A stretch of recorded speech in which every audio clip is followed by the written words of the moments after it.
Hi everyone, welcome in CLAT point. आज हम बात करेंगे मुस्लिम नेटो कंट्रीज का एक ग्रुप बना है। अब ये क्या है जिसको मक्का एग्रीमेंट के नाम से हम सुन रहे हैं, क्योंकि ये मक्का में हुआ था इसलिए इसका नाम मक्का एग्रीमेंट रख दिया गया।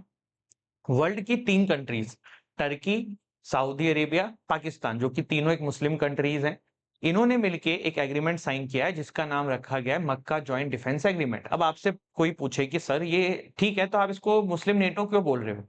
तो नेटो ग्रुप आपको पता है, it's a group of countries, North Atlantic Treaty Organization, जिसका प्रिंसिपल आर्टिकल 5 जो है वो ये कहता है कि अगर आप में से किसी ने भी इन कंट्रीज में किसी भी एक कंट्री पे अटैक किया तो मतलब सब पे कर दिया, तो सब उसका बदला लेंगे। ये आज तक एक ही बार आर्टिकल 5 इन्वोक हुआ है, जब 9/11 का अटैक हुआ था यूएसए के ऊपर।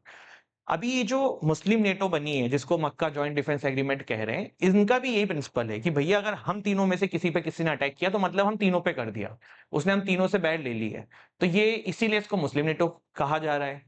अभी थोड़ा सा इसको समझते हैं, कॉन्सेप्ट को समझने की कोशिश करते हैं। पहले तो सऊदी अरेबिया ने ऐसा किया क्यों, क्यों ये एग्रीमेंट साइन हुआ है?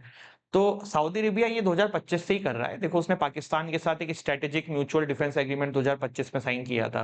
अभी 2026 में इन्होंने मैक्का एग्रीमेंट कर लिया। क्यों कर रहे हैं? देखो, सऊदी अरेबिया बहुत ज्यादा अपनी सिक्योरिटी सेफ्टी के लिए यूएसए पे डिपेंडेंट था। अभी जब ईरान ने इनके ऊपर ड्रोन्स व्रोन्स दागे तो यूएसए की टेक्नोलॉजी जो है, यूएसए के ड्रोन इंटरसेप्ट नहीं कर पाए। यूएसए बचा नहीं पाया ईरान को, सॉरी, यूएसए बचा नहीं पाया इसराइल के ऊपर, सऊदी अरेबिया के ऊपर अटैक से। तो अब सऊदी अरेबिया को समझ में आ रहा है कि भैया हमें अपनी भी सुरक्षा का देखना है।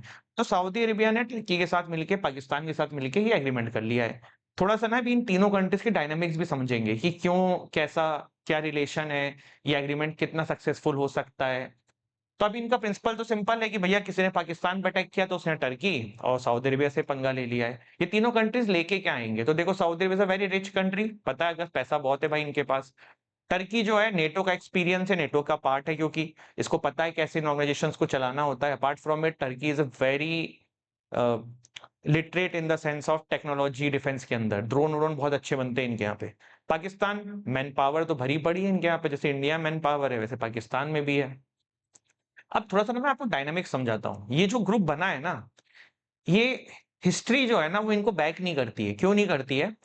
ऑटोमन एम्पायर और सऊदी अरेबिया जो है ना, हमेशा अगेंस्ट में रहते थे। ऑटोमन एम्पायर एक जमाने में, पहले जैसे टर्की आज की डेट में है ना, पहले टर्की से शुरुआत होते हुए वो ऑटोमन एम्पायर बना था। इतिहास अगर किसी ने पढ़ा हो, हिस्ट्री पढ़ी हो, तो उन्होंने बहुत ज्यादा सप्रेस किया था सऊदी अरेबियंस को उस समय। तो सऊदी अरेबिया में लोग पसंद नहीं करते हैं टर्की को, तो ये इनके बीच में कभी बनी नहीं है।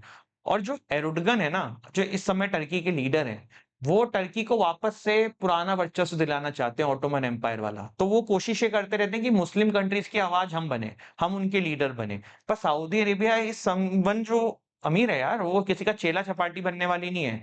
ये अपने आप को अलग मानते हैं, ये भी चलते हैं। और एक और चीज है, सऊदी अरेबिया, पाकिस्तान और टर्की तीनों एक शिया, सॉरी, सुन्नी मुस्लिम कंट्रीज हैं। मुस्लिम्स में दो सेक्ट होते हैं, शिया एंड सुन्नी। तो ये तीनों सुन्नी मुस्लिम कंट्रीज का एक ग्रुप है। तो ये भी ध्यान रखना, जो ईरान है ना वो आपका शिया मुस्लिम कंट्री है। इसीलिए आप देखो कि उसको हेल्प नहीं करते हैं ये लोग जब लड़ाई झगड़े होते हैं, और थोड़ा सा कॉर्नर रहता है। द खशोगी क्राइसिस भी मैं आपको समझाना क्यों चाह रहा हूँ। जमाल खशोगी ने एक पत्रकार थे, उन्होंने उनके ऊपर इस्तांबुल के अंदर जो सऊदी अरेबिया की कॉन्सुलेट थी वहां पे अटैक किया गया और उनको मार डाला गया। ये बात छुपाई गई, बाद में वीडियोस रिलीज करी गई जिसमें ये दिखा कि हाँ, सऊदी अरेबिया वो अंदर तो गए थे कॉन्सुलेट में लेकिन वहां से बाहर नहीं निकले। तो आरोप लगा कि जो मोहम्मद बिन सलमान है, जिनको शॉर्ट में एमबीएस बोलते हैं, जो कि आपके सऊदी अरेबिया के लीडर हैं, उनके द्वारा इनको मरवाया गया था। आपको पता है ये वीडियोस किसने बाहर करी थी? ये टर्की ने बाहर करी थी। अब आप समझ रहे हो? तो इतिहास जो है ना वो इन दोनों की दोस्ती नहीं बता रहा है, बट अभी इन लोगों ने किया है तो ठीक है। लेकिन पॉसिबिलिटी ये कि ग्रुप इतना अच्छे से नहीं चल पाएगा, क्योंकि Saudi Arabia and Ottoman, sorry, Saudi Arabia and Turkey में क्लैश रहेगा, ईगो क्राइसिस रहेगी, भैया कौन आगे जाएगा। ठीक। बात करें पाकिस्तान की, तो देखो, पाकिस्तान सऊदी अरेबिया का एक अच्छा मित्र पहले से रहा है, लेकिन पाकिस्तान कभी भी अपने कमिटमेंट पे खड़ा नहीं हो पाया। जैसे मैं आपको बताता हूँ, पाकिस्तान ने पहले भी अपने सोल्जर्स ने एक बार सऊदी अरेबिया में भेजे थे। हुआ क्या, वहां पे बड़ा क्योस मच गया। चेन ऑफ कमांड ही कोई नहीं सुन रहा है, किसकी मानी जाएगी। पाकिस्तान के सोल्जर्स अपनी कर रहे हैं, सऊदी अरेबिया के साथ कनेक्शन नहीं बिल्ड हो पा रहा है। दूसरा ना, पाकिस्तान से ये उम्मीद करी गई थी सऊदी अरेबिया के द्वारा कि आप जो है ना शिया सोल्जर्स को बाहर निकाल दो। क्योंकि मैं बोल रहा हूँ फिर से, सऊदी अरेबिया जो है सुन्नी मुस्लिम कंट्री है। There is some historical clash between Shia Muslims and Sunni Muslims. तो वो आज भी उस पे बिलीव करते होंगे, जो भी उनका माइंडसेट हो। उन्होंने पाकिस्तान से कहा था कि आप शिया सोल्जर्स को मत भेजना हमारे यहाँ, लेकिन पाकिस्तान ने कहा ये नहीं कर पाएंगे हम। तो थोड़ा सा आप टसल देखते हो दोनों कंट्रीज के बीच में, ये है। ठीक।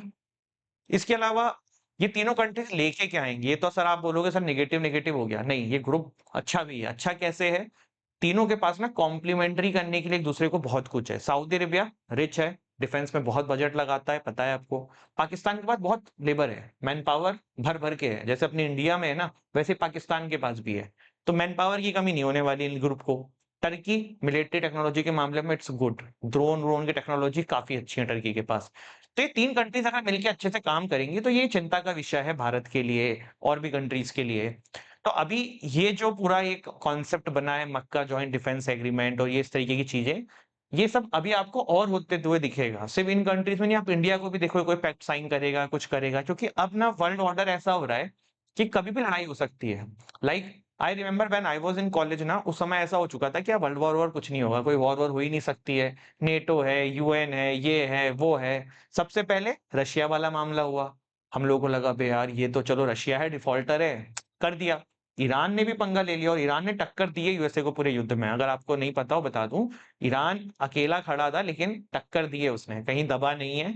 और इन दी एंड सीज फायर ही करना पड़ा है। समझ रहे हो आप? काइंड ऑफ डोनाल्ड ट्रंप को झुकना ही पड़ा है। तो आज की डेट में वर्ल्ड में बहुत कुछ हो सकता है और सभी कंट्रीज अपने अपने ग्रुप बना रही हैं। और इंडिया के लिए इसका क्या एस्पेक्ट है? देखो, इंडिया के लिए अच्छी बात तो नहीं है, क्योंकि सऊदी अरेबिया से हमारे अच्छे रिलेशन है।